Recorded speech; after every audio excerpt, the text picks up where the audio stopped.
When we think of temptations, we usually think of the obvious, like lust, food, drinking, drugs, laziness, gossip, greed, anger, and wanting everything that everybody else has that I don't.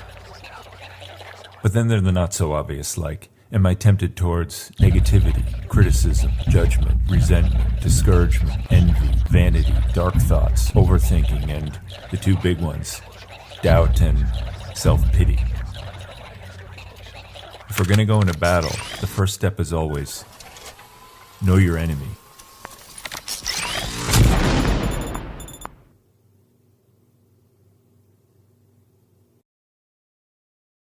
Once we know our temptations, we have to know what sets them off.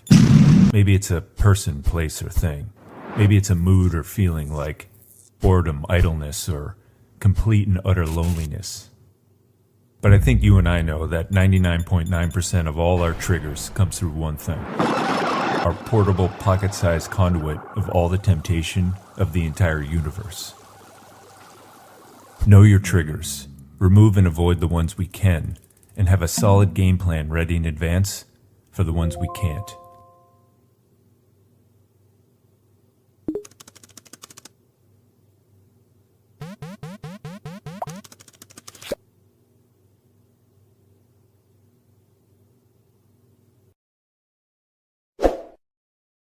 Temptation is just right outside our door, right now, even as we speak. It doesn't get tired, it knows all our triggers, and it just waits for that perfect opportunity to come knocking. Our best shot to stop it is right here, at the door. It starts with just a thought, then our imagination entertains it. Then it brings us some kind of satisfaction or delight. Then a powerful attraction. Then we consent. This is how the enemy gains entrance. Give in. Only a fool takes chances. Make your stand here, because it's almost impossible to make it here.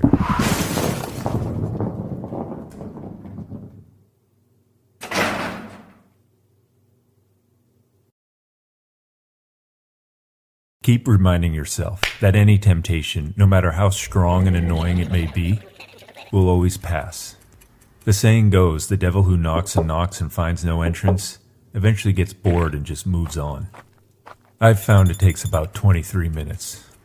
So the next time you're battling with some temptation, set a timer for 23 minutes and just go do something else.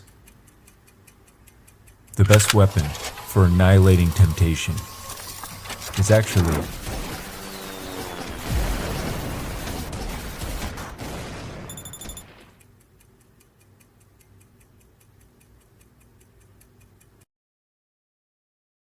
as I think you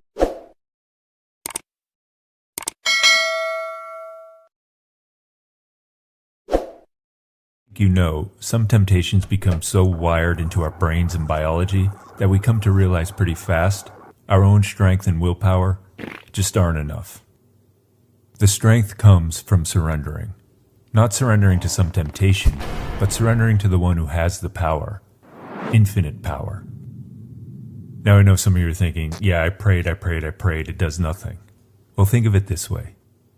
At the time of some temptation, we slowly lose control of our will.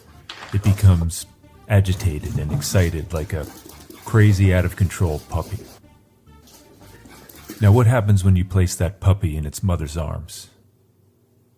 It becomes calm, subdued, docile. Jesus gave us all his mother, the most pure and docile and loving creature to ever walk the face of the earth.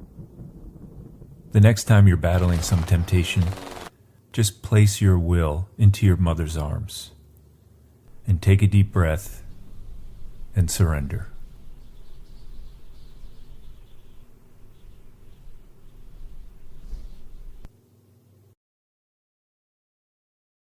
Temptations teach us something about ourselves. They reveal who we are underneath the surface and scream out what's broken and what needs some work. Which, oh, by the way, leads to another little thing called temptation builds strength. At first, we can barely lift the small ones, but then over time, we can lift the really big ones, and not to mention help others lift theirs.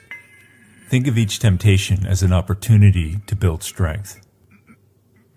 Temptations keep us humble. My God, we all think we're God's gift to the universe these days. We got to bring it down a little bit. And a constant reminder of our complete and utter lack of self-control ought to do the trick. Beating temptations boosts confidence. Think of how you feel right after you give in to some temptation. Think of how you feel right after you don't. And finally, the greatest among us are those who face their demons and win. No one's ever rose to greatness by having it easy. Look at each temptation as a stepping stone to rise above ourselves.